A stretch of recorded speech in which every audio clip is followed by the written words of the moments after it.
নমস্কাৰ ফ্ৰেণ্ডছ, স্বাগতম জনাইছোঁ আপোনালোকৰ মৰমৰ চেনেল তথা ভিডিঅ'টোলৈ নতুনকৈ এটা জব এডভাৰটাইজমেণ্ট আহিছে। এইটো হৈছে এনহাই ৰিক্ৰুইটমেণ্ট 2019। ইয়াত আপোনালোকৰ টোটেল পোষ্ট ওলাইছে 29। গতিকে আপোনালোকক মই সকলোখিনি জনাই দিম এইটো পোষ্টটো কেনেকুৱা হৈছে আৰু কেনেকৈ এপ্লাই কৰিব, কিমান কোৱালিফিকেশ্যন লাগিব আপোনালোকক জনাই দিছোঁ মই।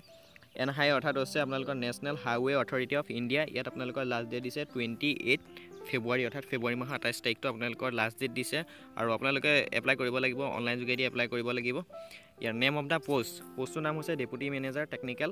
টোটেল পোষ্ট আছে 29। ইয়াত সকলো কাষ্টই এপ্লাই কৰিব পাৰিব, বিভিন্ন ধৰণে ভাগ কৰি দিছে। লগতে আপোনালোকৰ পে' অৰ্থাৎ চেলাৰী দিছে 7 CPC টাইপত দিব আপোনালোকক দৰমহাটো, আৰু বয়স দিছে 30 বছৰ ভিতৰত হ'ব লাগিব 11/12/2018। তাৰ কাৰণে আপোনালোকৰ এডুকেশ্যন কোৱালিফিকেশ্যন লাগিব, ডিগ্ৰী কৰা হ'ব লাগিব চিভিল ইঞ্জিনিয়াৰিঙত, লগতে গ্ৰেড 2018 স্ক'ৰ ভিতৰত থাকিব লাগিব আপোনালোকৰ চিভিল ইঞ্জিনিয়াৰিঙৰ ডিচিপ্লিন। ঠিক আছে, আপোনালোকে ডিগ্ৰী কৰা হ'ব লাগিব চিভিল ইঞ্জিনিয়াৰিঙত। লগতে আপোনালোকে হাউ টু এপ্লাই কৰিব লাগিব, আপোনালোকে অনলাইন যোগেদি এপ্লাই কৰিব লাগিব, যিটো ৱেবছাইট আছে তাত। আৰু আপোনালোকৰ লাষ্ট ডেট দিছে ফেব্ৰুৱাৰী মাহৰ 28 তাৰিখে। চ' আপোনালোকে নিশ্চয় বুজি পালে, আৰু যিটো এডভাৰটাইজমেণ্টৰ লিংকটো হয় মই ভিডিঅ' ডিছক্ৰিপশ্যনত ৰাখি দিম, আপোনালোকে ডাউনলোড কৰি পিনি এবাৰ নিজে PDF ফাইলটো চাই ল'ব। আৰু যদি আপোনালোকৰ কোনোবা বন্ধু বান্ধৱী আছে চিভিল ইঞ্জিনিয়াৰিঙত পঢ়ি থকা বা পঢ়ি শেষ হোৱা, তেওঁলোকলৈ ভিডিঅ'টো শ্বেয়াৰ কৰি দিব যাতে তেওঁলোকে এপ্লাই কৰিব পাৰে। চ' ভিডিঅ'টো ইমানখিনি, পুনৰ লগ পাম, ধন্যবাদ, জয় অসম।